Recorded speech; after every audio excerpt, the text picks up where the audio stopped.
జగన్మోహన్ రెడ్డి గారికి ఎంతో ఇష్టమైన ఆప్తులైన పొన్నవోలు సుధాకర్ రెడ్డి గారు అయితే ఇవాళ స్కామ్లు జరిగిన తర్వాత కనిపించకుండా పోయారు. మిథున్ రెడ్డి గారి అరెస్ట్ తర్వాత కూడా కనిపించకుండా పోయారని చెప్పొచ్చు. మరి దీని గురించి డిస్కస్ చేయడానికి మనతో పాటు డాక్టర్ దుర్గా వడ్లమాన్ గారు ఇప్పుడు మనతో ఉన్నారు. నమస్తే మేడం. నమస్తే అండి మేడం. మరి జగన్మోహన్ రెడ్డి గారికి ఎంతో ప్రీతికరమైన చెప్పొచ్చు, లేకపోతే ఇష్టమైన పొన్నవోలు సుధాకర్ రెడ్డి గారు అయితే ఇప్పుడు స్కామ్ల తర్వాత కనిపించకుండా పోయారు. ఏమంటారు అసలు ఆయన మిస్సింగ్ వెనకాల, లేకపోతే ఆయన కనిపించకుండా పోవడానికి రీజన్ ఏంటంటారు? అంటే చాలా ప్రీతిపాత్రులు ఎవరికి, జగన్మోహన్ రెడ్డికి, పొన్నవోలు సుధాకర్ రెడ్డి. ఆయన ఎందుకు ఆయన అంత ఎత్తిన పెట్టుకుంటారో మనకు అర్థం కాదు.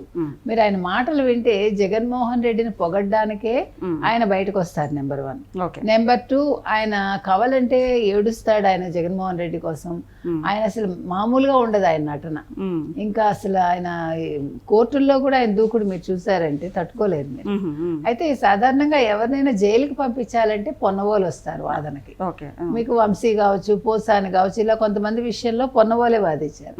అయితే మిథున్ రెడ్డిని ఎలాగైనా అది జైలుకు పంపించకూడదు అని జగన్మోహన్ రెడ్డి కావచ్చు వైసీపీ కంకణం కట్టుకుంది. అందుకోసం పొన్నవోలు అటు రాకుండా చూసుకున్నారు. కార్యకర్తలు కూడా ఊపిరి పీల్చుకున్నారు, అమ్మయ్య పొన్నవోలు రాలేదని. కానీ ఎవరు వచ్చినా, నాగార్జున రెడ్డి వచ్చినా, లేకపోతే నిరంజన్ రెడ్డి వచ్చినా, నాగార్జున రెడ్డి వచ్చినా కూడా మీకు సాధారణంగా జైలుకి వెళ్ళరు అనమాట వాళ్ళకి. అందుకోసం వాళ్ళని పిలిపిస్తారు. అయితే ఇక్కడ నిరంజన్ రెడ్డి నిన్న మన మిథున్ రెడ్డి విషయంలో చాలా తీవ్రంగానే ప్రయత్నించినా కూడా మిథున్ రెడ్డి జైలుకి వెళ్లాల్సి వచ్చింది. ఇవాళ ఆగస్ట్ 1 వరకు అతనికి రిమాండ్ విధించారు. కాబట్టి అసలు ఈ పొన్నవోలు అనే వ్యక్తి మీకు గతంలో గుర్తుంటే కనుక అయితే జగన్మోహన్ రెడ్డి విషయంలో కూడా ఆయన ఇంకా రెచ్చిపోయి వాదిస్తాడు. అసలు ఆయన రాజకీయంగా ఆలోచిస్తాడు తప్ప ఒక లాయర్గా ఆలోచించాడు. కర్మ అది. అంటే అసలు ఈయన తీసుకున్నారు జగన్మోహన్ రెడ్డి, ఎందుకు ఇంత ఇంపార్టెన్స్ ఇస్తారు అనేది ఎవరికి అర్థం కాదు. కాబట్టి అసలు పొన్నవోలు వచ్చారు అంటేనే పని అవదని మనం అనుకోవచ్చు. అందుకని మరి అది ఆలోచించి వీళ్ళు పక్కకు పెట్టారా, అసలు పొన్నవోలు ఏమయ్యారు? ఒక స్టేట్మెంట్ కూడా పొన్నవోలు నుంచి రాలేదు మనకు తెలుసు. గతంలో కూడా వేరే తీర్పుల విషయంలో కూడా ఆయన చాలా రెచ్చిపోయి, ఈవెన్ కోర్టులో కూడా రెచ్చిపోయిన సందర్భాలు ఉన్నాయి. కాబట్టి మరి జగన్మోహన్ రెడ్డి స్ట్రాటజిక్ గా వెళ్తున్నాడా, లేదా జగన్మోహన్ రెడ్డికి అర్థమైందా పొన్నవోలు వల్ల మనకు పని అవ్వదు, మిథున్ రెడ్డి జైలుకి వెళ్ళిపోతే కష్టం అని? ఎందుకంటే ఈరోజు అత్యంత సన్నిహితుడు మిథున్ రెడ్డి. ఏ విషయంలో? ఈ మద్యం కుంభకోణం ఏదైతే ఉందో అందులో మొత్తం ఇన్ అండ్ అవుట్ తెలుసున్నవాడు, మొత్తం డబ్బులు పంపిణీ చేసినవాడు, ఆ లావాదేవీలన్నీ ప్రతి పైసా తెలుసున్నవాడు, ఆ వివరాలు మిథున్ రెడ్డి.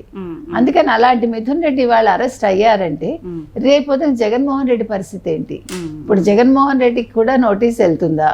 ఎందుకంటే నిన్న ఫస్ట్ టైం మీకు సిట్ వాళ్ళ రిమాండ్ రిపోర్ట్ లో మిథున్ రెడ్డి పేరు యాడ్ చేశారు, జగన్మోహన్ రెడ్డి పేరు యాడ్ అయింది.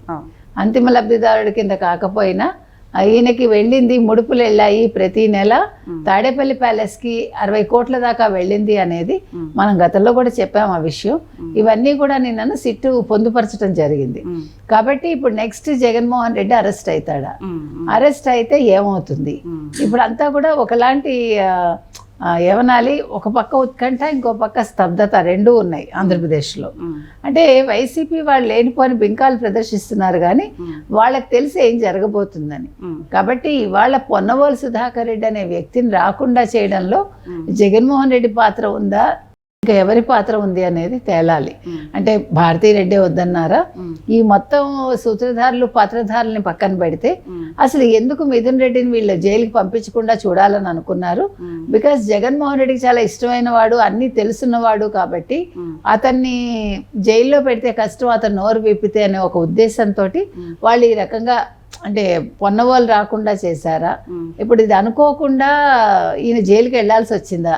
అంటే ఇక్కడ నిరంజన్ రెడ్డి ఉన్నా, నాగార్జున రెడ్డి ఉన్నా, లేదు పొన్నవోలు ఉన్నా జరగాల్సింది జరుగుతుంది అనేది అయితే ఇక్కడ మనకి ఇవాళ ప్రూవ్ అయిందండి. మేడం, ఇంకొకటి అంటే లిక్కర్ స్కామ్ లో చూసుకుంటే ఇప్పుడు ఆల్రెడీ ఒక్కొక్కరైతే బయటకు వస్తున్నారు. అండ్ అలాగే ఎవరెవరైతే ఈ లిక్కర్ స్కామ్ కి సంబంధించిన డబ్బులు కూడా ఫినాన్స్ కి, గోల్డ్ కంపెనీస్ కి కానివ్వండి, రియల్ ఎస్టేట్ సంస్థలకు and Telugu film industry producers కి కూడా ఫినాన్స్ కి ఇచ్చారంటూ రాజకేశ్ రెడ్డి గారు చెప్తున్నారు. సో వీళ్ళు కూడా బయటకు వచ్చే ఛాన్స్ ఉందంటారా? ఏ విధంగా చూడొచ్చు అంటారు? మీరు చెప్పినట్టుగా అసలు రాజకేశ్ రెడ్డి అతని ఫిలిం ఎంటర్టైన్మెంట్ ఏంటి తెలుసా? ED film entertainment. అసలు ఎంత యాప్ట్గా ఉంది చూడండి. ఆయన తీసిన సినిమాలు కూడా ఏంటి అలా నిఖిల్దిని ఇంకొకటి కాదు, మళ్ళీ మొదలైంది ఒకటిను, స్పై ఒకటి. అంటే ఈ రెండు కూడా యాప్ట్ గా ఉన్నాయి టైటిల్స్ కూడా. ఇప్పుడు స్పై అంటే ఇవాళ స్పైయే ఆల్మోస్ట్, సిట్ చేసింది అంతా స్పై వర్కే. ఎందుకంటే అసలు వాళ్ళు చేశారండి అద్భుతంగా. అసలు గూగుల్ టేక్అవుట్ అని కాదు, వాళ్ళ కాల్ రికార్డ్స్ కాదు, వాళ్ళు డెస్ట్రాయ్ చేసినవి కూడా వాళ్ళు మళ్ళా తీసుకురాగలిగారంటే ఫారెన్సిక్ సహాయంతో, వీటన్నింటితోటి. ఇవాళ వీళ్ళు అనుకున్నారు మనం డెస్ట్రాయ్ చేసేసాము, ఇంకా మనం ఎందులోనూ చిక్కం అనుకున్నారు. వీళ్ళు ఫస్ట్ ఎక్కడ చిక్కారంటే వీళ్ళు డిజిటల్ పేమెంట్ కాకుండా మనం ఉన్నాం కాబట్టి మనకు పర్వాలేదు, సేఫ్ అనుకున్నారు. కానీ పట్టుకోదలుచుకుంటే ఏది సేఫ్ కాదు. ఇవాళ వాళ్ళు క్యాష్ తీసుకున్నా కూడా డిజిటల్ పేమెంట్స్ పక్కన పెట్టేసి ఇవాళ సిట్టు వాటిని పట్టించుకోగలిగింది. అంటే వాటిని అన్నిటిని మళ్ళీ తిరిగి తీసుకురాగలిగింది. మేడం ఇంకొకటి, ఈ మూవీ ఏదైతే మీరు అన్నారు 2 మూవీస్, ఆ మూవీస్ అంటే వేరే మూవీస్ కూడా ఏవైతే రాజకేశ్ రెడ్డి గారు ప్రమోట్ చేశారో ఫ్లాప్ అయినా కూడా 36 నుంచి 40 కోట్లు వసూలు చేసి, ఇప్పుడు మొత్తానికి ఇదైతే చేయగలిగారు. తర్వాత ఆ సినిమాకి 40 కోట్లు పెట్టుబడి పెడితే వాళ్ళు అందులోంచి మళ్ళీ 38 కోట్లు వెనక్కి డబ్బులు తీసేసుకున్నారు. చూపించడం 40 కోట్లు చూపించారు. ఇందులో ఏం జరిగింది, ఒక నటుడి భార్య అకౌంట్ లోంచి 1 crore మళ్ళీ రాజకేశ్ రెడ్డికి వెళ్ళింది. అక్కడ మొత్తం తీగ కదిలింది. అంటే వీళ్ళు పేరుకి రూపాయి పెట్టడం, అందులోంచి వాళ్ళు 10 పైసలు అక్కడ ఖర్చుకుంచి 90 పైసలు వీళ్ళు తీసుకోవటం.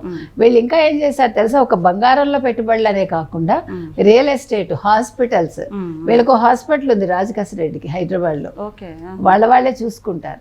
కాబట్టి ఇన్ని రకాలుగా వాళ్ళు చేశారండి. ఏం చేసినా ఇవాళ పట్టుబడ్డారు. మా బుర్ర చాలా అద్భుతం అనుకున్నారు వాళ్ళు.